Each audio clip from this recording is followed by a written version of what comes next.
Joyce Udokwel, but they call me Ejima or Yabeji. I sell bag accessories and shoe accessories, mainly for bags. That's what I sell.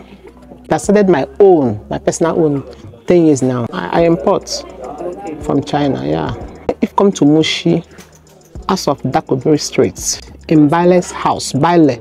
This place is a Baale that have it, so it's popular. Baale House of Mama Ejima or Yabeji. Of course, in and out, worldwide, I do. Well, I thank God. This is where I found myself, and I'm happy and I'm doing well. As you can see, I thank God.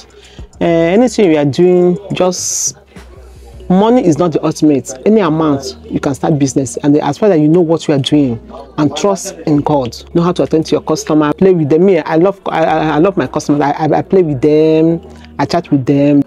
We are together. With God, all things are possible.